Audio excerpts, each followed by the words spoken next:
Hello everyone, you are welcome to one short video of control system. This is unit number 5। तो सबसे पहले हम आपको बता दें कि ये यूनिट नंबर 5 लास्ट यूनिट नहीं है। इससे पहले हमने यूनिट नंबर 3 का वीडियो डाला है और उसमें आप लोगों को बहुत अच्छा फीडबैक आया है। तो मैंने सोचा कि चलिए 5th यूनिट का भी हम वीडियो बनाते हैं। तो हम देखिए एक पैटर्न नहीं फॉलो कर रहे हैं। पहला सबसे पहले हमने चैप्टर का मतलब 3rd यूनिट का वीडियो क्यों डाला, क्योंकि जो आपका 3rd यूनिट है वो थोड़ा ईजी और उसमें लेस कंटेंट है। उसके बाद मेरे अकॉर्डिंग जो 5th यूनिट है वो थोड़ा ईजी है। तो हम मतलब कि दिस इज़ वन शॉट, और वन शॉट का मतलब होता है कि हम रिवीजन कर रहे हैं, ना कि हम उस चैप्टर को पढ़ रहे हैं। तो मेरे अकॉर्डिंग आपने पहली बार एक बार मतलब आपने चैप्टर को पढ़ा है और just you are one shot मतलब हम देखते ही हैं, क्योंकि मतलब बहुत ही जल्दी वे में हम चैप्टर को कवर कर लें। तो सबसे पहले मैं आपको बताना चाहूँगा कि जो हमारा यूनिट नंबर 3 है उसका बहुत अच्छे से मैंने कवर किया है। तो प्लीज़ प्लेलिस्ट में जाइए, उसका मैंने प्लेलिस्ट वन शॉट का बनाया है और वहाँ से आप 3rd यूनिट देख सकते हैं and then you can come to 5th unit. हम कोशिश करेंगे कि सभी यूनिट का वन शॉट अपलोड करें, लेकिन एक जैसे जैसे मतलब मेरे को लग रहा है कि मतलब यूनिट नंबर 3rd फिर 5th फिर I will try to first and then cover second and then 4th, because सबसे हमारे अकॉर्डिंग 4th यूनिट सबसे इसमें लेंदी और टफ मुझे लगता है, जिसमें प्लॉटिंग है, नेक्विस्ट प्लाट, बॉडी प्लाट और पोलर प्लाट। तो 3rd 5th फर्स्ट इस सीक्वेंस में हम अपलोड करने की कोशिश करेंगे। तो let's begin the unit number 5th। और यूनिट नंबर 5th की अगर हम बात करें तो ये भी बहुत ही स्कोरिंग चैप्टर है। तो प्लीज़ वीडियो को लास्ट तक देखिए and I will try my best कि मैं आपको बिल्कुल वो कंटेंट दूँ जो आपके एग्जाम पॉइंट ऑफ व्यू से बिल्कुल इंपॉर्टेंट हो। तो सबसे पहले मैं आपको बता दूं कि आपका यूनिट नंबर 5th का नाम है इंट्रोडक्शन टू डिज़ाइन। तो ये आपका जो यूनिट नंबर 5 है वो 2 पार्ट में है। सबसे पहले हम पहला पार्ट में हम पढ़ने वाले हैं मतलब लीड लैग कंपनसेशन, जिसमें कि हम कंपनसेशन पढ़ेंगे, कोई भी सिस्टम को कैसे कंपनसेट करके उसे हम स्टेबिलिटी की ओर हम उसे मतलब रीच करें। तो सबसे पहले मैं आपको बताना चाहता हूँ कि जो हमारी यूनिट नंबर 5th है इसमें जो ये पहला टॉपिक है ये उतना एग्जाम पॉइंट ऑफ व्यू से उतना इंपॉर्टेंट नहीं है जितना आपका state space.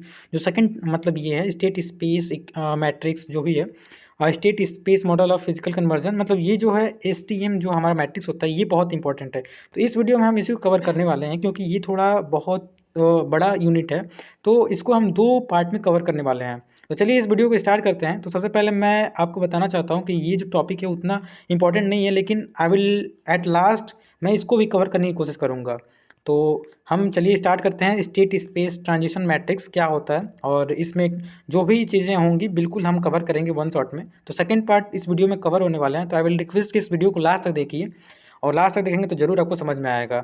I am giving just overview कि क्या है कैसे है, तभी तो समझ में आएगा ना। ऐसे हम डायरेक्ट स्टार्ट कर देंगे तो I think you are not going to know कि how you have to cover your syllabus, because syllabus को कवर करना कैसे करना स्मार्टली इट्स इंपॉर्टेंट। तो स्मार्टली ये है कि आप कैसे कवर कर रहे हैं ये इंपॉर्टेंट होता है। पहले 3rd 5th जो भी आपको आसान लगता है सबसे पहले आसान से हम किसी भी चीज़ को मतलब अच्छे तरीके से करने का स्मार्ट वही होता है कि जहाँ से हमें ईजी लगता है वहाँ से करना चाहिए और धीरे धीरे हमें कठिन की तरफ बढ़ना चाहिए। So let's start the chapter number 5th one shot. सबसे पहले देखिए हम आपको बताएं ट्रांसफर मैट्रिक्स क्या होता है। आप मैट्रिक्स जानते होंगे, मतलब ये आउटपुट हो गया और ये इनपुट हो गया। मतलब हम पढ़ने वाले हैं ट्रांस स्टेट क्या है, state space model of physical system. तो अगर हम बात करें कि ट्रांसफ़र फंक्शन आप जानते होंगे, मतलब यही फार्मूला हम पढ़ने वाले हैं। तो इसको हम प्रूव करने वाले हैं, मतलब एक ओवरव्यू हम दे रहे हैं कि क्या हम पढ़ने वाले हैं। तो चलिए हम सबसे पहले स्टार्टिंग करते हैं कि स्टेट क्या होता है। और सबसे पहले मैं स्टार्ट करने से आपको बता दूं कि आप स्टेट जो भी आप देख रहे हैं ऑब्वियसली आप फिफ्थ सेमेस्टर में है तो 3rd सेमेस्टर पढ़ के ही आओगे बेसिक सिग्नल सिस्टम। तो बेसिक सिग्नल सिस्टम में आप ये सब पढ़े हुए हैं। तो ये जो चैप्टर है 5th unit it's really easy, बस केवल एक बार रिपीट करना है। आप पढ़े होंगे तो आपको मालूम ही होगा कि बहुत ही मतलब इतना टफ नहीं है। तो आप पढ़े होंगे कि स्टेट मतलब उसमें हमने पहले से बिल्कुल पढ़ रखा है, ये हमारे लिए ईजी होने वाला है। तो स्टेट क्या होता है, अगर हम स्टेट की बात करें तो state of dynamic system is the smallest set of variable, मतलब सबसे छोटा जो सेट होता है वेरिएबल किसी भी सिस्टम का उसे हम स्टेट बोलते हैं। और this variable at T equal to zero knowledge of मतलब जो इनपुट होता है वो completely determine the behaviour of T greater than T not. इसे हम स्टेट सबसे smallest variable of any I can say system is known as state.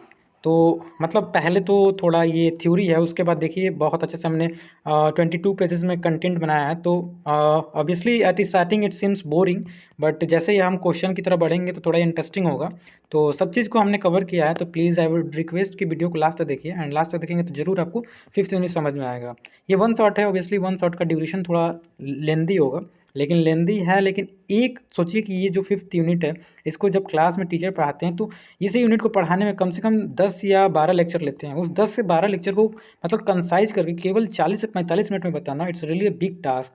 So please watch and continue this video till the end. I will try my best कि आपको सब कुछ समझ में आए। तो स्टेट हमने बताया कि सबसे smallest unit of variable is known as state. उसके बाद अगर स्टेट वेरिएबल की बात करें तो स्टेट वेरिएबल नाम से ही क्लियर हो रहा है कि स्टेट में वेरिएबल जो आता है उसको स्टेट वेरिएबल कहते हैं। तो variable involve in determining the state of dynamic system is called state variable, that simple. इसमें क्या ही हम बता सकते हैं, ये बिल्कुल आपका मतलब डिफिनीशन जैसा है। उसके बाद स्टेट वेक्टर की बात करें, देखिए इसको हल्के मत लीजिएगा, क्योंकि ये एक नंबर जो आपका क्वेश्चन आता है एक नंबर में ये पूछता है what is state and what is state variable and what is state vector. तो इसका आपको आइडिया होना चाहिए डिफिनीशन, तभी जाके आप एक नंबर का क्वेश्चन कर सकते हैं।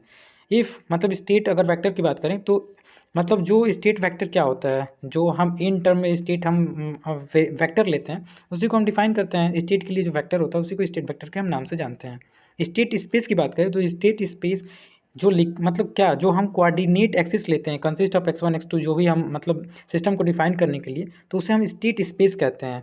और स्टेट स्पेस बस यही है। उसके बाद अगर स्टेट इक्वेशन की बात करें तो जब हम स्टेट जो भी हम स्टेट मैट्रिक्स मतलब जो हमारा स्टेट ये है, स्टेट वेरिएबल का यूज़ करके जब हम मैथमेटिकली मॉडल मतलब मैथमेटिकल मॉडल में सेट को रिप्रेजेंट करते हैं उसी को हम स्टेट इक्वेशन के नाम से जानते हैं। सो नाउ जो स्टेट ट्रांजिशन मैट्रिक्स है उसके कुछ एडवांटेज हैं, मतलब ये जो हम स्टेट पढ़ रहे हैं इसके क्या एडवांटेज है उसको हम देखते हैं। सबसे पहले हम बता दें कि यू नो वेरी वेल कि ये जो मेथड है it take in accounts effect of initial condition, मतलब this method take into account the effect of all initial condition. सभी इनिशियल कंडीशन को हम मतलब अकाउंट में लेके इस मेथड का हम यूज करते हैं। It can apply to non linear as well as time varying condition, मतलब ये जो हमारा अभी हम जो पढ़ रहे हैं इससे नॉन लीनियर जो हमारा सिस्टम होता है और टाइम वेरिंग जो होता है सिस्टम, उसमें हम इसको अप्लाई कर सकते हैं। इट कैन बी कन्वे applied to multiple input multiple output, जो आपने पढ़ा होगा कि multiple input MIMO, multiple input multiple output system पे भी ये हमारा जो होता है अप्लाई होता है। उसके बाद अगर हम बात करें एनी टाइप ऑफ मतलब any type of input can be consider for designing the system, किसी भी टाइप के सिस्टम को डिजाइन करने के लिए हम इस मेथड का यूज करते हैं। तो ये हमारा कुछ एडवांटेज होता है। एडवांटेज पूछेगा तो आप ये एडवांटेज लिख देंगे, आपको समझ में आ जाएगा। चलिए लेट्स बिगिन द मतलब क्वेश्चन से हम स्टार्ट करते हैं। क्वेश्चन जब स्टार्ट करेंगे तो इसको समझने में थोड़ा इजी होगा। सबसे पहले क्वेश्चन कैसे आता है, मतलब ऐसे क्वेश्चन दे देगा और इसका स्टेट स्पेस पूछेगा। स्टेट स्पेस पूछने के लिए कुछ ये हमारा मतलब इक्वेशन दिया हुआ है और इस इक्वेशन को हम कैसे मतलब सॉल्व करते हैं यहाँ देखना है। तो देखिए सबसे पहले जो है स्टेट वेरिएबल हमें सपोज करना होगा, जैसे x1 को x मानेंगे और ये x1 डैश आप जानते होंगे जहाँ भी ऊपर मतलब ये ऐसा लगता है तो इसे हम क्या dy/dx होता है, ठीक है। तो यहाँ से आप समझ सकते हैं। और जो x1 है उसको x2 के बराबर रखते हैं, जो x2 मतलब डॉट जो है x2 डैश कह सकते हैं, डैश होता है, उसको x3 के बराबर इक्वेट करके हम इक्वेशन बना के और स्टेट स्पेस उसका फाइंड करेंगे, स्टेट स्पेस। तो इसके लिए सबसे पहले हम आपको बता दें कि जो ये आपका इक्वेशन दिया हुआ है D three x by D T cube, जिसका कोफिशिएंट देखना है। देखिए इसका कोफिशिएंट 1, इसका कोफिशिएंट 3, मतलब जो 2 टाइम्स डिफरेंशिएशन है उसका कोफिशिएंट 2 है। मतलब आप समझ रहे होंगे, इतना मैं क्या ही समझाऊँ, आप पहले से पढ़े ही हैं, बस आपको मैं एक ओवरव्यू दे रहा हूँ कि कैसे क्वेश्चन को सॉल्व करना है। तो आप देख सकते हैं जो हमारा ये x3 है, जो x3 डैश है इसको x3 डैश लिखते हैं, जो भी हमारा डिफरेंशिएशन। इसको हम क्या लिख सकते हैं, यहाँ से अगर हम आपको मतलब इसको मतलब करके दिखाएं तो मतलब इसको ये इक्वेशन के इधर लाएंगे तो ये माइनस में आ जाएगा। तो यहाँ पे जो भी ये 2 टाइम्स डिफरेंशिएशन है, जो ये 2 टाइम्स डिफरेंशिएशन है इसको x3 के इक्वल रखते हैं। जब x3 के इक्वल रखेंगे और इसको इधर लाएंगे तो ये माइनस में आ जाएगा, तो -3x3 हो जाएगा, राइट। और ये -4, चलिए एक बार करके दिखा देते हैं। देखिए अगर इसको हम लिखते हैं तो कैसे लिखेंगे, देखिए d3/x dt3, ठीक है। और इसको इक्वल टू जब करेंगे, इक्वल से डिफ्रेंशिएट करेंगे तो ये माइनस में चला जाएगा, -3, और ये थ्री हो जाएगा, क्योंकि यहाँ पे जो एक्स थ्री डैश है वो किसके बराबर, सॉरी एक्स थ्री, जो एक्स टू है एक्स थ्री के बराबर है, राइट। तो जब इसको हम इस तरह से देख, it's really difficult for me to, मतलब इसको समझाने में मुझे दिक्कत हो रही है, because it's need smart board. और ऑब्वियसली मैं बताऊं तो मैं अपने 4 फिंगर का यूज़ करके मोबाइल से इसको समझाने की कोशिश कर रहा हूँ, और मैं समझाने में उतना सक्षम नहीं हो पा रहा हूँ। I am know very well कि जो जिस तरह से मुझे समझाना चाहिए उस तरह से समझा नहीं पा रहा हूँ, बिकॉज लिखना पड़ेगा, और लिखने के लिए हाथ से कैसे मैं लिख पाऊँ वही तो मैं देख रहा हूँ। लेकिन नो वे, संसाधन की कमी है, but if you will support then I will sure very soon I will make video on smartphone, but जो भी है जैसे भी है, मुझे इस वन शॉट को कंप्लीट करना है और अपने भी समझना है और आपको भी समझाना है। सबसे पहले मैं आपको जैसे बता रहा हूँ कि जहाँ भी, मतलब ये आपको सबसे पहले ये आपको याद ही करना होगा कि जहाँ भी एक्स टू डैश जो भी 2 टाइम्स डिफ्रेंशिएशन है उसको एक्स थ्री के बराबर करते हैं। जब इसको इक्वेट करके आप लिखेंगे तो जो हमारा एक्स थ्री डैश की वैल्यू जो है, यहाँ से देख सकते हैं, जो एक्स थ्री डैश की वैल्यू है ये इतना इसका कोफिशिएंट आ जाएगा, ठीक है। इसका कोफिशिएंट जब इतना आ जाएगा, और इसको जब इस मतलब ट्रांजिशन मैट्रिक्स के रूप में लिखेंगे तो सबसे पहले मतलब x1 लिखते हैं, उसके बाद x2 डैश, x3 डैश, मतलब x1 डैश, x2 डैश और x3 डैश सब लिखने के बाद उसके बाद जो वैल्यू आता है, जैसे देखिए x3 डैश का वैल्यू, x3 का कोफिशिएंट कितना है, -3, जो x2 है उसका कोफिशिएंट -4, जो हमारा x1 है उसका कोफिशिएंट जो है -1 आ रहा है, और जो ut है उसका मतलब कोफिशिएंट 1 आ रहा है, जो 3ut मतलब जो u2t है उसका हमारा कोफिशिएंट 3 आ रहा है, और जो ut का ut है ना, हाँ u3t इसका कोफिशिएंट 4 आ रहा है।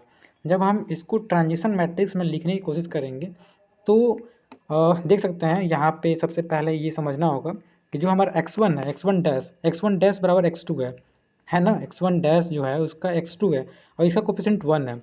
तो यहाँ पे देखिए जब मल्टीप्लिकेशन करेंगे तो इसका मल्टीप्लिकेशन इससे होता है, इसका मल्टीप्लिकेशन इससे, बहुत difficult, it's really difficult for me to make you understand. मुझे लगता है कि मैं समझा नहीं पाऊँगा बिना लिखे, इसको लिखना ही पड़ेगा, लेकिन देखते हैं क्या होता है। तो देखिए इसका मल्टीप्लिकेशन आप जानते होंगे मैट्रिक्स का मल्टीप्लिकेशन कैसे होता है। तो यहाँ पे आप देख सकते हैं कि जो हमारा x1 डैश है वो x2 के बराबर है, तो ये हमारा x1 जो है x2 के बराबर है, इसलिए इसका कोफिशिएंट 1 है तो यहाँ 1 लिखेंगे। फिर x2 जो है x2 डैश वो x3 के बराबर है, तो जो 3 वाला है इसका कोफिशिएंट जो है 1 है, यहाँ पे 1 लिख देंगे, ठीक है। उसके बाद जो हमारा इसका कोफिशिएंट है x3 डैश का, x3 की जगह 3 आया है, ये 4 आया है, ये 4 आया है, तो यहाँ से लिखेंगे, देखिए यहाँ 4 आ गया, यहाँ 4 आ गया, फिर इसका कोफिशिएंट यहाँ पे आ गया, ठीक है। ये हमारा x1 x2 x3 का वैल्यू हमने पुट किया।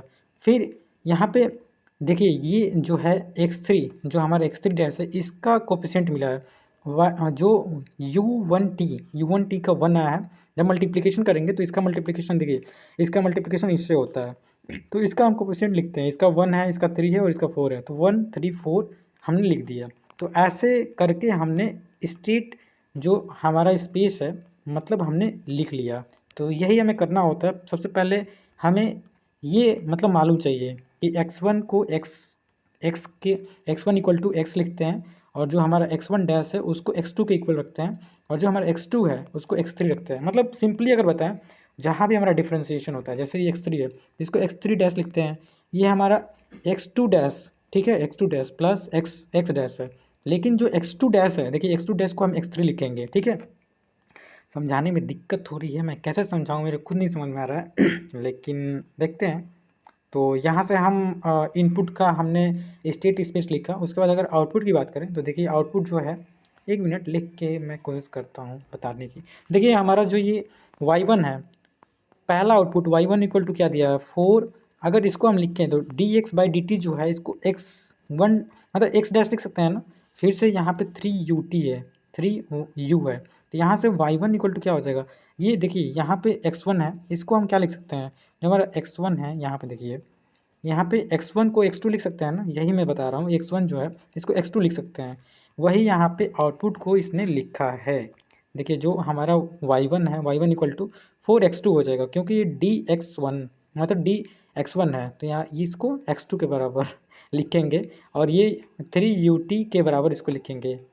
मैं unable to make you understand, I think समझ में नहीं आ रहा होगा आपको, क्योंकि मुझे ही नहीं लग रहा है कि मैं समझा पा रहा हूँ। तो हाउ कैन आई थिंक कि आप लोग जब वीडियो देखेंगे तो आपको समझ में आए, लेकिन देखते हैं, कोशिश कर रहे हैं। देखिए जो y2 है, y2 इक्वल टू ये मतलब 2 टाइम डिफ्रेंशिएशन है, और 2 टाइम डिफ्रेंशिएशन को हमने x3 के बराबर लिखा है, राइट। अगर मैं लिख के समझाता ना तो ऑब्वियसली समझ में आता है, लेकिन मैं लिख नहीं सकता।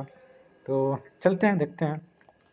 मेरा 4u2 हो गया, और ये y3 मतलब हमने यहाँ लिखा था। और जब हमें मतलब आउटपुट का हमें जब स्टेट स्पेस लिखना होता है तो y1 y2 यहाँ लिखते हैं एक मैट्रिक्स में, और उसका कोफिशिएंट लिखते हैं। तो कोफिशिएंट लिखने के लिए यहाँ पे x1 x2 x3 हो गया, और x1 का कोफिशिएंट y1 के लिए देखेंगे। y1 के लिए x1 का कोफिशिएंट 0 है, नहीं है ना, 0 लिखेंगे। x2 के लिए हमारा 4 दिया है, और मतलब x3 के लिए भी कोई कोफिशिएंट नहीं है, तो यहाँ पे 0 हो जाएगा, ठीक है। वैसे ही अगर y2 के लिए देखें तो y2 के लिए केवल x3 है, x3 की जगह 1 कोफिशिएंट हमने रखा। x2 के लिए कुछ नहीं है, x1 के लिए कुछ नहीं है, 0 रखा। फिर प्लस, और ये ut का वैल्यू होता है। y1 में देखेंगे तो u1 का जो कोफिशिएंट है वो 3 दिया है, तो u1 3 लग के u2 u3 0 0 हो गया, ठीक है।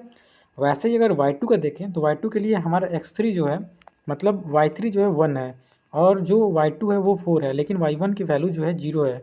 मतलब आउटपुट y2 के लिए देखा जाए तो, मतलब देखिए, केवल अगर सिंपली हम बताएं तो सिंपली आपको अगर ये वैल्यू मालूम है कि x1 इक्वल टू एक्स रखते हैं, x1 इक्वल टू एक्स, और x1 डैश जो 1 टाइम डिफ्रेंशिएशन उसको x2 के बराबर रखते हैं, जो 2 टाइम डिफ्रेंशिएशन उसको x3 के बराबर रखते हैं।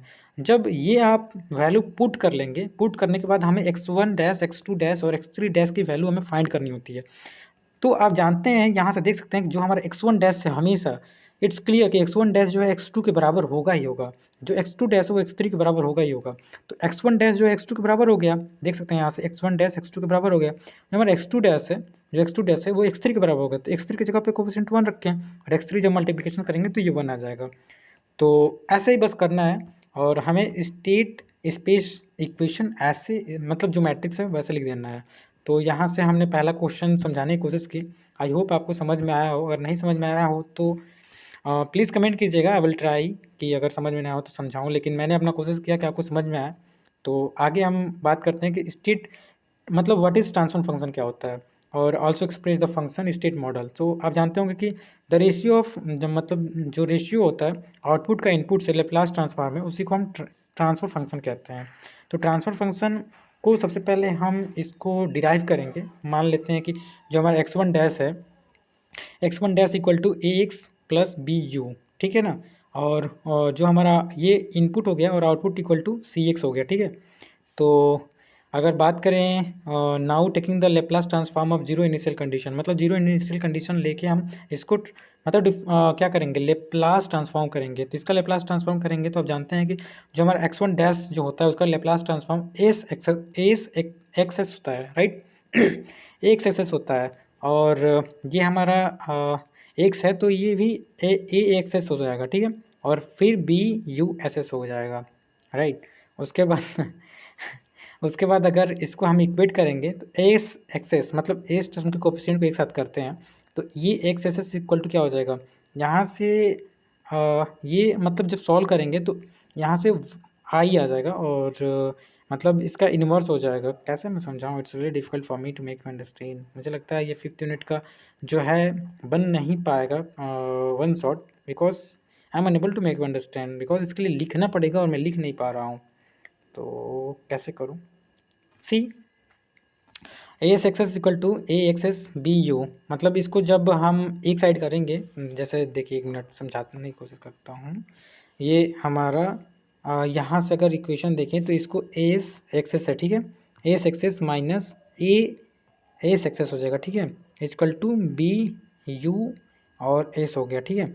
यहाँ से जब हम एक्सेस कॉमन करेंगे, देख रहे हैं ना, लिखना पड़ रहा है, और हाथ से लिखना बहुत ही डिफ़िकल्ट है, मतलब समझाना और लिखने में बहुत डिफरेंस हो रहा है यहाँ पे। यहाँ से एस कॉमन हो गया, और एस के साथ ये आइडेंटिटी मैट्रिक्स हो गया, ठीक है, माइनस हमारा ई, और ये एक्स एस कॉमन है, equal to B U of s, ठीक है, बी यू ऑफ एस।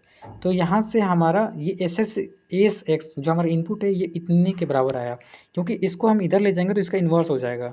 तो वही लिखा है कि S X S equal to इसका inverse into B U of S, right. अगर वाई एस की देखें, जो हमारा आउटपुट है, आउटपुट जो है सी एस एक्स के बराबर है, तो वाई एस इक्वल टू जो हमारा ये एक्सेस है, एक्सेस हमने एक्स ऑफ एस जो हमने निकाला है, इसको जब हम यहाँ पे पुट करेंगे तो इतना आ जाएगा, राइट। जब इतना आ जाएगा तो हम इसको अब स्टेट मतलब ट्रांसफर मैट्रिक्स के फॉर्म में लिखेंगे। तो Y s upon U s, हमारा वाई एस का वैल्यू देखिए, वाई एस का वैल्यू यहाँ से हम वाई एस का वैल्यू यहाँ पे पुट करेंगे, तो हम यहाँ पे जब रखेंगे तो ये हमारा यू एस और यू एस कट जाएगा यहाँ से, ठीक है। ऐसे रखेंगे तो आप समझ सकते हैं इसको जब यहाँ पे हम रखेंगे तो ये नीचे यू ऑफ एस है, यू ऑफ एस से यू ऑफ एस कट गया, केवल बचा हमारा सी एस आई माइनस ए का होल इनवर्स इंटू बी। ये हमारा ट्रांसफर मैट्रिक्स है। अब ट्रांसफर फंक्शन लिखने के लिए हम क्या करेंगे, ट्रांसफर फंक्शन, बस यही समझाने में दिक्कत है, उसके बाद मैं कोशिश करूँगा कि बहुत अच्छे समझ में आए। ट्रांसफर फंक्शन लिखना है तो हमने ट्रांसफर मैट्रिक्स सिस्टम लिखा था, उसका डिटर्मिनेंट जो होता है, ये डिटर्मिनेंट एस आई माइनस ए का होल इनवर्स, इसी को हम आइगन वैल्यू के नाम से जानते हैं। यही इसको जब जीरो से इक्वेट कर देंगे तो ये हमारा जो इसको कैरेक्टरिस्टिक इक्वेशन कहते हैं, राइट। कुछ प्रॉपर्टी होता है जो हमारा स्टेट ट्रांजिशन मैट्रिक्स होता है, उसके कुछ प्रॉपर्टी होते हैं, प्रॉपर्टी को समझते हैं। जो हमारा देखिए, इसी को जो हमारा एस आई माइनस ए का होल इनवर्स है, इसको हम ई टू डी पावर 80 से रिप्रेजेंट करते हैं, उसी को आइगन वैल्यू कहते हैं। इसके कुछ हमारे फार्मूले होते हैं।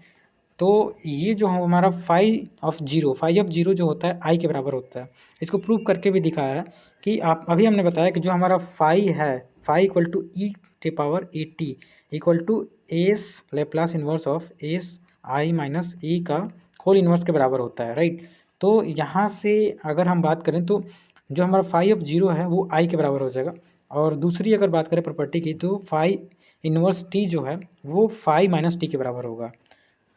मतलब ये इसके बराबर होगा, जब माइनस है तो यहाँ पे जब मतलब इन्वर्स है तो माइनस के बराबर हो जाएगा, और जब ये माइनस में रहेगा तो मतलब ये दोनों का ये T1 से T1 कट जाएगा। जब यहाँ पे प्रूफ करेंगे तो लास्ट में फाई T2 माइनस टी नाट बचेगा। और इसके बाद चौथी प्रॉपर्टी की बात करें तो जो ये हमारा फाई, और यहाँ पे देखिए एक मिनट जूम करके बताता हूँ, जो हमारा फाई ऑफ टी है, फाई ऑफ टी और इसका होल पावर के है, तो ये जो के है वो यहाँ पे कोफिशिएंट पहले आ जाता है, ये हमारा चौथा प्रॉपर्टी होता है। मैं समझाने की कोशिश कर रहा हूँ लेकिन समझा नहीं पा रहा हूँ, I know, but revision point of view मैं सब जो बनाया हूँ पीपीटी उसको एक बार ओवर थ्रू कर दे रहा हूँ, आप पीपीटी से समझ सकते हैं और आप इसको कोशिश करिएगा कि समझ जाइए। तो जो ये हमारा अगर प्लस में है तो ये बाद में जाके मल्टीप्लिकेशन हो जाता है। So now point is come to know what is homogeneous and non homogeneous system. ये आपका एक नंबर में क्वेश्चन पूछ सकता है, what is homogeneous and what is non homogeneous system. Homogeneous system क्या होता है, if any state model of system a matrix is constant matrix. जब स्टेट कोई भी स्टेट मॉडल सिस्टम लेते हैं, अगर वो मैट्रिक्स जो है कांस्टेंट मैट्रिक्स हो और input control force is zero, जब उसका control force, input control force, ये बहुत इंपॉर्टेंट है, इनपुट कंट्रोल फोर्स जीरो हो तो उस इक्वेशन को हम होमोजीनियस सिस्टम के नाम से जानते हैं। बहुत सिंपल, जब इनपुट कंट्रोल फोर्स जीरो हो तो उसे होमोजीनियस सिस्टम कहेंगे। जब input control force applied to system हो, मतलब इनपुट कंट्रोल फोर्स जीरो ना हो, तो उसे हम नॉन होमोजीनियस सिस्टम कहते हैं। तो ये आपका एक नंबर में क्वेश्चन आएगा, बस इतना याद रखिए और लिख दीजिए, ऑब्वियसली आप एक नंबर पास लेंगे एग्जाम में। उसके बाद नाउ क्वेश्चन नंबर 2, जो कि आप जानते हैं कि जो भी क्वेश्चन मैं कराता हूँ वो आपके प्रीवियस ईयर में आए होते हैं। तो ये 2014-15 में आया है। इसमें क्या करना है, जो हमारा स्टेट मॉडल ट्रांसफ़र फंक्शन है, ये मतलब ऐसे दिया हुआ है और इससे हम मैट्रिक्स बनाने वाले हैं, स्टेट ट्रांजिशन मैट्रिक्स। सबसे पहले देखिए, यहाँ पे न्यूमरेटर में भी कुछ है, डिनोमिनेटर में भी है। तो इसको हम कैसे सॉल्व करेंगे, सबसे पहले एक बार न्यूमरेटर को सॉल्व करेंगे, फिर डिनोमिनेटर को सॉल्व करेंगे, और सॉल्व करने के बाद हम ट्रांजिशन मैट्रिक्स में रख देंगे वैल्यू। सबसे पहले हम इसका न्यूमरेटर लेते हैं, तो वाई ऑफ एस और एक्स ऑफ एस एक बार मतलब लेट कर लेते हैं, ये इतने के बराबर हो गया। इसका हम क्या करेंगे, मतलब इन्वर्स लेप्लास लेंगे। इन्वर्स लेप्लास लेंगे तो ये इधर मल्टीप्लाई होके आ जाएगा। जब मल्टीप्लिकेशन होगा तो आप देख सकते हैं कि एस स्क्वायर है, वही मतलब इसको लिख दिया है इन्वर्स लेप्लास के फॉर्म में। जब इन्वर्स लेप्लास के फॉर्म में लिखेंगे तो इतना वैल्यू इसका हमारा जो न्यूमरेटर है इतना आ जाएगा। Now the point is denominator लेंगे। जब डिनोमिनेटर लेंगे तो डिनोमिनेटर में ये वैल्यू है, यहाँ पे ये डिनोमिनेटर लिया हुआ है, राइट। जब डिनोमिनेटर हम लेंगे तो एक्स ऑफ एस और यू ऑफ एस इतना आएगा, फिर इसका हम इन्वर्स लेप्लास लेंगे। जब इसका इन्वर्स लेप्लास लेंगे तो इतना आ जाएगा। और नाउ जो हमने पहले किया था वही करेंगे कि एक्स टी जो है x1 के बराबर करेंगे, और ये x1t जो है x2 के बराबर लिखेंगे, x2t जो है x3 के बराबर लिखेंगे। सब पॉइंट जो भी है, जैसे यहाँ पे देख सकते हैं, एक मिनट में कोशिश करता हूँ कि समझा दूँ आपको। जो हमारा ये 3 है, देखिए जो x3 है इसको तो x3t ही लिखेंगे, x3 और जो हमारा x2 है इसको x3 के बराबर लिखेंगे, 9x3, यही हुआ 9x3, ठीक है। जो हमारा 26xt मतलब ये जो 1 टाइम्स है इसको x2 के बराबर लिखेंगे, x2 हो गया। जो ये 24 है x1 है, x1 किसके बराबर है, x1 जो है x1 जो xt है वो x1 के बराबर है। देखो मैं तो समझ रहा हूँ, लेकिन मैं जानता हूँ कि I am unable to make you understand just because of lack of sources. अगर ये स्मार्ट बोर्ड रहता तो मुझे इसको समझाने में 1 मिनट भी नहीं लगता और बहुत अच्छे से समझाता, लेकिन मैं कोशिश कर रहा हूँ। प्लीज़ कमेंट कीजिएगा कि आपको समझ में आ रहा है कि नहीं। जैसे ये जो भी वैल्यू मैंने बोला कि इसको आपको थोड़ा मतलब दिमाग में रखना होगा कि x1 xt जो है x1 के बराबर होता है, जो x1t होता है x1 डैश टी वो x2 के बराबर होता है, जो x2 डैश टी होता है x3 के बराबर होता है। जब इस पॉइंट में रखने के बाद फिर से x1 मतलब ये मैट्रिक्स में हम कैसे लिखते हैं, मैट्रिक्स आप थर्ड सेमेस्टर में पढ़े होंगे, पहले x1t लिखते हैं, फिर x2t, फिर x3 लिखने के बाद सबका जो भी कोफिशिएंट होता है हम इस वैल्यू में रखते हैं। यहाँ देखेंगे तो x3 जो t है इसका जो हमारा सबसे पहले देखिए जो x1 है, x1 का कोफिशिएंट -24, फिर x2 का -26, फिर x3 का -9, वही लिखा है 24, पहले 24 आ गया -26 -9। और जो ये हमारा t है यहाँ पे 1 है, मतलब ये गलती से 4 लिख दिया, देखिए यहाँ पे मिस प्रिंट हुआ, यहाँ 4 नहीं यहाँ 1 है, ठीक है, तो यहाँ पे 1 हो जाएगा। वैसे ही x2t बराबर आप जानते हैं, x2t बराबर हमेशा इट्स यूनिवर्सल ट्रूथ है कि x2t जो है x3 के बराबर होता है, जो हमारा x1t होता है x2 के बराबर होता है। वही यहाँ पे लिखा है जो x2t है x2 डैश टी वो x3t के बराबर है, और जो x1 डैश टी है वो x2 के बराबर है। तो यहाँ से आपने इसको भी हमने रिप्रेजेंट करके देख लिया। सो नाउ हमने स्टेट ट्रांजिशन मैट्रिक्स कैसे भी करके, मतलब मैंने अपना कोशिश किया कि आपको समझ में आया, इसको हमने समझाने की कोशिश किया। सो नाउ इट्स इंटरमीडिएट, ये चैप्टर जो है इसका हम कह सकते हैं कि अब बिल्कुल 26 मिनट हो गए, 26 मिनट में हमने पूरा इस चैप्टर को आधा कंप्लीट कर लिया है। नाउ कंट्रोलेबिलिटी एंड ऑब्जर्वेबिलिटी, ये क्या होता है, यहाँ से बहुत इंपॉर्टेंट होता है। ये जो है कंट्रोलेबिलिटी और ऑब्जर्वेबिलिटी, ये आप एग्जाम में 100% इसे 7 नंबर का क्वेश्चन आने वाला है, तो इसको समझने की कोशिश कीजिएगा। 1 नंबर में पूछता है तो कंट्रोल एबिलिटी क्या होता है, ऑब्जर्वेबिलिटी क्या होता है, इसे देखने की कोशिश कीजिए। A system is said to be controllable if the state of system can be transfer to another, मतलब जब किसी भी स्टेट ऑफ सिस्टम को हम ट्रांसफ़र करते हैं एक सिस्टम से another system, it's known as हमारा controllability in given period of time. ये बहुत इंपॉर्टेंट है, किसी गिवन पीरियड ऑफ टाइम पे, किसी गिवन पीरियड ऑफ टाइम पे किसी भी सिस्टम को हम ट्रांसफ़र करते हैं एक सिस्टम से डिजायर सिस्टम को, तो इसको हम कंट्रोल मतलब कंट्रोल कर सके, तो इसे हम कंट्रोलेबिलिटी कहते हैं। ये डिफिनीशन आप याद कर लीजिएगा। तो ये कंट्रोलेबिलिटी है। ऑब्जर्वेबिलिटी क्या होता है, a system is said to be observable if the state of system can be determine on the basis of knowledge of output, मतलब गिवन टाइम में अगर आउटपुट मालूम है, आउटपुट ऑफ सिस्टम मालूम है, तो हम इसे ऑब्जर्व कर, मतलब ऑब्जर्व कब कर सकते हैं, जब उसका कुछ हमें आउटपुट मालूम हो गिवन टाइम में। स्टेट मतलब जो हमारा all the state of system can be determine, मतलब ऑब्वियसली सिस्टम का हम इस सिस्टम का मतलब हम डिटरमाइन कब करेंगे, किसी भी सिस्टम जो है स्टेट उसका कैसे डिटरमाइन करेंगे, जब हमें आउटपुट उसका मालूम हो एक गिवन पीरियड ऑफ टाइम है, उसे हम ऑब्जर्वेबिलिटी कहते हैं, राइट। तो ऑब्जर्वेबिलिटी और हमारा कंट्रोलेबिलिटी कैसे फाइंड करते हैं, उसके लिए कुछ टेस्ट होते हैं। सबसे पहले ऑब्जर्वेबिलिटी कंट्रोलेबिलिटी के लिए एक टेस्ट होता है कैलमन टेस्ट। कैलमन टेस्ट क्या होता है, बहुत ही ईजी और बहुत ही इंटरेस्टिंग है। कैलमन टेस्ट क्या होता है, कंसिडर इन, मतलब ये कंसिडर करके बताया है कि हम nth order of input linear variable लेंगे, तो x1t मतलब इतना याद रखिए, x1 जो x1 डैश है वो x प्लस बी यू, ये तो आप जानते होंगे होता है, बस इतना याद रखिए। देखिए मैं यह बहुत ईजी समझाने की कोशिश कर रहा हूँ। ये हमारा जो कंट्रोलेबिलिटी है QC, ये क्या होता है, जब सिस्टम, ये इतना याद रखिए बी और ए बी, मतलब जैसे जैसे हमारा ये सिस्टम बढ़ेगा, जैसे 1 रहेगा, 1 सिस्टम रहेगा तो बी होगा, उसके बाद ए बी हो जाएगा, इसका ए का हम मल्टीप्लिकेशन करते हैं। यहाँ पे ये 1 है, ए स्क्वायर ऐसे से बढ़ता जाएगा an-1। तो कैलमन टेस्ट हम कैसे करते हैं, अभी हम जब इसका क्या कह सकते हैं, जब हम क्वेश्चन करेंगे तो बहुत अच्छे से समझ में आएगा। कैलमन टेस्ट जो होता है, कैलमन टेस्ट वो कंट्रोलेबिलिटी के लिए जो हमारा QC निकलता है, QC equal to B into A B A square into A के पावर n-1, ये हमारा कंट्रोलेबिलिटी। अभी हम क्वेश्चन करेंगे तो समझ में आएगा, प्लीज़ वीडियो को स्किप मत कीजिए। ऑब्वियसली समझ में आएगा आपको जब क्वेश्चन हम कराएंगे। ऑब्जर्वेबिलिटी के लिए क्या करते हैं, ऑब्जर्वेबिलिटी के लिए जो हमारा क्यू नॉट है ऑब्जर्वेबिलिटी, उसके लिए सी जो हमारा है यहाँ पे जो देख सकते हैं, यहाँ से हम ए की वैल्यू, बी की वैल्यू और सी की वैल्यू निकालेंगे। कोई भी क्वेश्चन होगा उसमें ए और बी और सी की वैल्यू दिया रहेगा। अब हम सी का ट्रांसपोज करेंगे, सी का ट्रांसपोज इंटू ए का ट्रांसपोज, सी का ट्रांसपोज, इसको मल्टीप्लाई करेंगे।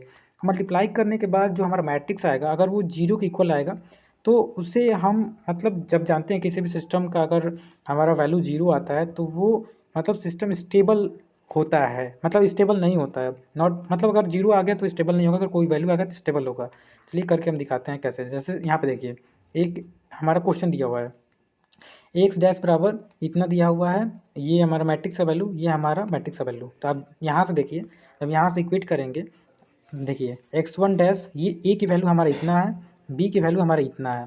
जब ए की वैल्यू और बी की वैल्यू मालूम है, ए की वैल्यू बी की वैल्यू हमें मालूम है और इन बराबर 2 है, तो जब इन बराबर 2 होगा तो कंट्रोलेबिलिटी फाइंड करने के लिए उसी equal to B into A B होगा। सबसे पहले हमने बी की वैल्यू लिखा, ठीक है। बी की वैल्यू कितना दिया है देखिए, हमारा ये बी की वैल्यू हमारा कितना दिया है, बी की वैल्यू ये दिया हुआ है, ए की वैल्यू इतना दिया हुआ है। जब हम ए बी पहले निकालेंगे, ए इंटू बी, ए बी निकालेंगे तो हमारा इतना आ जाएगा, ठीक है। और ए बी हमारा इतना आ गया तो हमें क्या करना है, बी और ए बी का एक मैट्रिक्स लेना है। बी और ए बी का मैट्रिक्स क्यू सी बराबर यहाँ पे बी, ये हमारा बी हो गया और ये ए बी हो गया। इनको जब मल्टीप्लाई करेंगे, मैट्रिक्स सब निकालेंगे, जब मैट्रिक्स निकालेंगे तो आप जानते हैं इसका मल्टीप्लिकेशन इससे, इसका मल्टीप्लिकेशन इससे होता है। जब निकालेंगे तो क्या आ जाएगा देखिए, जब इसका मल्टीप्लिकेशन इससे होगा 2 - 2, 2 - 2 = 0। जब जीरो आ गया, जब जीरो नहीं आना, जब जीरो आ गया तब जानते हैं सिस्टम स्टेबल, सिस्टम इज़ नॉ मतलब जो हमारा रैंक ऑफ मैट्रिक्स है, rank of matrix not equal to इसका जो हमारा n बराबर 2 दिया है, रैंक ऑफ मैट्रिक्स इसके इक्वल नहीं होगा, जीरो नहीं आना चाहिए। जब जीरो आ जाएगा तो ये हमारा रैंक ऑफ मैट्रिक्स के इक्वल नहीं होगा। जब रैंक ऑफ मैट्रिक्स के इक्वल नहीं होगा तो system is not completely controllable. जब भी जीरो आ जाए, सिंपल देखिए जैसे इसने दिया हुआ है इस फॉर्म में हम रखते हैं। कंट्रोलेबिलिटी जब हमें चेक करना होता है तो जब ट्रू सिस्टम होता है तो बी इंटू ए बी करते हैं। अगर 3 सिस्टम आ गए n बराबर 3 तो ये हम रखेंगे। रखने के बाद हम मैट्रिक्स निकालेंगे। मैट्रिक्स निकालने के बाद अगर मैट्रिक्स की वैल्यू जीरो आ जाती है, जब जीरो आ जाती है तो हमारा रैंक ऑफ मैट्रिक्स उसके बराबर नहीं होगा, इसलिए हम कह देंगे hence this system is not completely controllable, right. वैसे ही ऑब्जर्वेबिलिटी निकालेंगे। अगर मान के चलिए हमारा मैट्रिक्स लास्ट में जीरो आ गया तो उसे हम ऑब्जर्वेबिलिटी नहीं कहेंगे, ऑब्जर्वेबल सिस्टम नहीं कहेंगे, राइट, क्योंकि उसका आउटपुट हमें नहीं मालूम। और आउटपुट ऑब्जर्वेबिलिटी के लिए आप देख सकते हैं कि यहाँ पर लिखा है कि हमें डिटरमाइन करने के लिए बेसिक नॉलेज ऑफ आउटपुट हमें गिवन टाइम में मालूम चाहिए। जब आउटपुट ही नहीं मालूम है तो हम ऑब्जर्व कैसे करेंगे, तो वही दे रहा है। कंट्रोलेबिलिटी और ऑब्जर्वेबिलिटी के लिए कैलमैन टेस्ट होता है और कैलमैन टेस्ट से ही हम फाइंड करते हैं। तो नाउ यहाँ से हमको लगता है ये 17th क्वेश्चन है। 17th क्वेश्चन भी समझाने की हम कोशिश कर रहे हैं। देखिए वही है, बस कुछ नहीं है। देखिए Y of s equal to इतना दिया हुआ है और इसको सबसे पहले जो भी हमने बताया था इसको मतलब मैट्रिक्स में हम कन्वर्ट कर लेंगे, स्टेट ट्रांजिशन मैट्रिक्स। जब स्टेट ट्रांजिशन मैट्रिक्स कर लेंगे तो यहाँ से हमारा बी की वैल्यू, देखिए हमारा बी की वैल्यू जैसे ये एक्स डैश है equal to A X plus B है, तो यहाँ से हमारा ये बी की वैल्यू हो गया, ये सी की वैल्यू हो गया, ठीक है। यहाँ से हमें बी की वैल्यू हमें मालूम हो गया। देखिए ये हमारा ए का वैल्यू हो गया, ये बी और ये सी का वैल्यू। हमारा बी का वैल्यू इतना आया, देखिए हमारा बी का वैल्यू ये है, ठीक है। हमारा ए की वैल्यू ये आ गया और सी की वैल्यू हमारी ये आ गई। तो कंट्रोलेबिलिटी चेक करने के लिए आप जानते हैं 3 सिस्टम है। हमारा एन बराबर जब 3 है, एन बराबर 3 है तो B into A B A square B होगा, ठीक है। तो जब इस फॉर्म में हम रखेंगे और उसके बाद जब मैट्रिक्स निकालेंगे इसका, देखिए जैसे हम ए स्क्वायर निकालेंगे। सबसे पहले ए स्क्वायर ए का मल्टीप्लिकेशन 2 टाइम्स करेंगे, इतना आ गया ए स्क्वायर निकालने के बाद जब हम ए स्क्वायर बी निकालेंगे, ए स्क्वायर बी निकालेंगे, इतना आ गया। फिर हमें बी मालूम है। सो नाउ देखिए सभी वैल्यू हम निकालने के बाद कंट्रोलेबिलिटी चेक करने के लिए इस इक्वेशन में रखते हैं, राइट। तो सबसे पहले हमने यहाँ से ए बी की वैल्यू ये निकाली, ठीक है। यहाँ पे ए स्क्वायर बाई की वैल्यू ये निकाली और बी की वैल्यू हमें मालूम ही है। बी की वैल्यू हमारी कितनी है, बी की वैल्यू इतना है। जब तीनों की वैल्यू हम ये कंट्रोलेबिलिटी चेक करने के लिए जब इस इक्वेशन में रखते हैं और देन उसका मैट्रिक्स निकालते हैं, देख सकते हैं, एक बार समझा दे रहा हूँ। हमारा सबसे पहले यहाँ बी की वैल्यू, देखिए बी की वैल्यू यहाँ हो गया। उसके बाद ए बी की वैल्यू, ये ए बी है, ए बी की वैल्यू जो हमारी आ रही है यहाँ पर रख दिए। फिर ए स्क्वायर बी की वैल्यू यहाँ पर रख दिए। जब तीनों की वैल्यू रखने के बाद हम इसको सॉल्व करेंगे, डिटर्मिनेंट निकालेंगे और determinant not equal to zero. देखिए जब डिटर्मिनेंट निकाले तो नॉट इक्वल टू जीरो, जब नॉट इक्वल टू जीरो आ गया तो ये रैंक ऑफ मैट्रिक्स जो है इसके बराबर हो जाएगा। जब ये बराबर हो जाएगा तो हम लिख सकते हैं कि दिस सिस्टम इज कंट्रोलेबल। जब ये बराबर होगा, नॉट इक्वल टू जीरो आएगा, तभी हमारा कंट्रोलेबल होगा। जैसे ही जीरो आ गया, ये हमारे रैंक ऑफ मैट्रिक्स के बराबर नहीं होगा और हमारा सिस्टम ऑब्जर्वेबल या कंट्रोलेबल नहीं होगा। कंट्रोलेबल के लिए हमने समझाया कि ये जो हमारा मेन मोटिव यही होता है कि जो भी हमारा सिस्टम दिया हुआ उसमें बी की वैल्यू, ए बी की वैल्यू और ए स्क्वायर वाई की वैल्यू निकाल के उसका मैट्रिक्स निकालें। मैट्रिक्स निकालने के बाद जो भी वैल्यू आती है, अगर जीरो आती है तो हमारा system not controllable, not observable. अगर जीरो आ गया, नहीं आया, तो हमारा सिस्टम जो है नॉट इक्वल टू जीरो आया, यहाँ पे देख सकते हैं ये जो -1 आ रहा है नॉट इक्वल टू जीरो, इसलिए हमारा सिस्टम जो है कंट्रोलेबल है। अब इसका ऑब्जर्वेबिलिटी के लिए वही करेंगे। अब इसमें ट्रांसपोज, बस केवल और केवल डिफरेंस क्या होता है देखिए यहाँ पे समझा दे रहे हैं। यहाँ पे एक बार आप समझ गए तो समझ जाएंगे। देखिए ऑब्जर्वेबिलिटी के लिए हमारा जो होता है, हम क्या निकालते हैं, ऑब्जर्वेबिलिटी के लिए हमारा क्यू, जो हमारा क्यूसी होता है, ऑब्जर्वेबिलिटी जो हमारा सबसे पहले कंट्रोलेबिलिटी, कंट्रोलेबिलिटी के लिए क्या होता है, B A B A square B. मतलब इसमें सीधा सीधी जो भी हमारा वैल्यू देता है उसका वैल्यू निकाल के पुट करते हैं और रैंक ऑफ मैट्रिक्स निकालते हैं। लेकिन कंट्रोलेबिलिटी के लिए हम इसका इन्वर्स लेते हैं, सी का ट्रांसपोज ई का ट्रांसपोज इंटू सी, और इसका भी हम वही करते हैं। देखिए हम क्वेश्चन समझाने की कोशिश कर रहे हैं। जो हमारा क्वेश्चन है इसमें ऑब्जर्वेबिलिटी निकालना है। ई का ट्रांसपोज हमने लिया, ठीक है, ट्रांसपोज हम जानते होंगे कैसे करते हैं। ये वैल्यू जो है इस वैल्यू को ऐसे लिख देते हैं, ट्रांसपोज कर दिए। फिर सी का हम ट्रांसपोज करेंगे और फिर सी टी ए टी का मल्टीप्लिकेशन करेंगे। देखिए A transpose into C transpose, एक मिनट, हमारा ये जो है ए ट्रांसपोज सी ट्रांसपोज हमने इतना निकाला, ठीक है। हमारा सी ट्रांसपोज ये मालूम ही है। जब इनका वैल्यू जो है वही जो हमारा ये ऑब्जर्वेबिलिटी इक्वेशन में रखेंगे यहाँ पे, तो इसको जब मतलब फिर इसका डिटरमिनेंट निकालेंगे। अगर ये नॉट इक्वल टू जीरो आया, जिसका इसका वैल्यू 8 आ गया, तो इसे हम बोलेंगे कि रैंक ऑफ मैट्रिक्स जो है वो 3 के बराबर है। इसलिए हमारा जो ये सिस्टम है, जो सिस्टम ही ऑब्जर्वेबल है। अदरवाइज अगर जीरो आ गया, मान के चलिए आपने सभी वैल्यू निकाला और Q not equal to zero आ गया, तो हम ऑब्जर्वेबल नहीं कहेंगे, क्योंकि इस समय जो हमारा जो मैट्रिक्स है उसका रैंक ऑफ मैट्रिक्स उसके बराबर नहीं होगा, तो इसलिए हमारा सिस्टम ऑब्जर्वेबल नहीं होगा। लेकिन अगर नॉट इक्वल टू जीरो आता है, Q not equal to zero आता है, तो हम सिस्टम को ऑब्जर्वेबल और कंट्रोलेबल कहेंगे। सो नाउ आपको क्लियर होता होगा। मैं पूरा अपना कोशिश कर रहा हूँ, जितना पढ़ा हूँ, जैसे पढ़ा हूँ, बस लैक ऑफ संसाधन, लैक ऑफ सोर्सेज न मतलब ना होने के कारण मैं समझा नहीं पा रहा हूँ। लेकिन जैसे भी मैं कोशिश कर रहा हूँ कि आपको समझ में आ जाए। इसमें भी कंट्रोलेबिलिटी ऑब्जर्वेबिलिटी निकालना है। इसमें सीधा सीधा ए बी सी की वैल्यू रखा है। देखिए ए बी सी की वैल्यू रखा है, सबसे पहले कंट्रोलेबिलिटी हमें निकालना है। ये तीन हमारा मतलब क्यू सी इक्वल टू क्या हो जाएगा, सबसे पहले हम बी निकालेंगे, फिर ए बी निकालेंगे, फिर ए स्क्वायर बी निकालेंगे। जब तीनों वैल्यू निकाल के इसमें रखेंगे, रखने के बाद देखिए वही क्या होगा। सबसे पहले ए बी निकाला, ए बी की वैल्यू इतना आया, ए स्क्वायर बी की वैल्यू इतना आया। फिर यहाँ पे देख सकते हैं, यहाँ पे समझ में आएगा आपको, Q C equal to B, B की वैल्यू हमने यहाँ रखा, ठीक है, बी की वैल्यू रखा। फिर ए बी की वैल्यू यहाँ से यहाँ रखा। फिर हमारा ए स्क्वायर बी का वैल्यू यहाँ रखा। तीनों को रखने के बाद सिंपली क्या किया, सिंपली इसका डिटरमिनेंट निकाला, जीरो आ गया। अब जीरो आ गया तो रैंक ऑफ मैट्रिक्स इसका 2 नहीं हो सकता, मतलब इससे कम ही होगा, 3 नहीं हो सकता, इसलिए हेंस इट्स नॉट कंट्रोलेबल। जो सिस्टम दिया है कंट्रोलेबल नहीं है। उसके बाद ऑब्जर्वेबिलिटी के लिए वही ए का ट्रांसपोज सी का ट्रांसपोज किए, तीन टर्म है, तो सबसे पहले सी का ट्रांसपोज, जब हम क्यू नॉट निकालेंगे, Q not equal to C का transpose into A transpose C transpose, ठीक है, ए ट्रांसपोज सी ट्रांसपोज, जो हमारा ए ट्रांसपोज सी ट्रांसपोज ये निकला, और ए ट्रांसपोज का स्क्वायर इंटू सी ट्रांसपोज ये इतना आया। तो तीनों को हम इस इक्वेशन में रखेंगे, जैसे सी का ट्रांसपोज ये आया, ए का ट्रांसपोज सी का ट्रांसपोज इतना आया। तीनों को इस मैट्रिक्स में रखने के बाद जब हम इसका डिटरमिनेंट निकालेंगे 1 आ गया, तो ये नॉट इक्वल टू जीरो, ये भी हमारा Q not equal to zero मतलब आ गया। इसलिए हम जब जीरो देख ही सकते हैं, बिल्कुल समझ में आ रहा है, जीरो जीरो जीरो तीनों जीरो हैं, तो इसका 100% जो Q not equal to zero आएगा। जब जीरो आ गया तो हेंस हम कह सकते हैं कि हमारा जो सिस्टम है वो ऑब्जर्वेबल ही नहीं है। ऑब्जर्वेबल कैसे होगा भैया, आप ही सोचो, जब इसका वैल्यू जीरो हो जा रहा है तो हम ऑब्जर्व क्या करेंगे, जब आउटपुट ही जीरो हो जा रहा है। क्योंकि अभी फिर भी मैंने बताया था, वही मैं कोशिश कर रहा हूँ कि आपको समझ में आ जाए कि ऑब्जर्वेबल कब होगा, जब उसका हमें आउटपुट मालूम हो, मतलब आउटपुट मालूम हो given period of time. Output he zero हो जा रहा है तो हम ऑब्जर्वेबल कैसे कहेंगे। इसलिए हम कह सकते हैं, जो हमारा लास्ट क्वेश्चन है इसमें भी हमने देखा कि इसका rank of matrix not equal to 3 है, इसलिए हम इसे ऑब्जर्वेबल नहीं कहेंगे। तो इसलिए इस वीडियो का आई डोंट नो मैं कितना में बना, मे भी 40 से 45 मिनट में बना। मैंने कोशिश किया बिल्कुल समझाने के लिए, और वीडियो अच्छा लगा तो don't forget to like share and subscribe. देखिए मेहनत तो मुझे बहुत लगा पीपीटी बनाने में, लेकिन मुझे लगा था कि पीपीटी जब बना रहा था मैं आपको बिल्कुल अच्छे से समझा पाऊँगा, लेकिन मुझे उतना उम्मीद नहीं है कि मैं समझा पाया हूँ, क्योंकि समझाने के लिए मुझे लिखने की कुछ ज़रूरत थी और मैं लिख नहीं पा रहा था। लेकिन जितना भी हुआ, जैसे भी हुआ, मैंने अपना 100% दिया। अगर आपको समझ में नहीं आया, direct you can join the Telegram and you can ask to me personally. So please, if you like this video, then don't forget to like, share and subscribe. Thank you.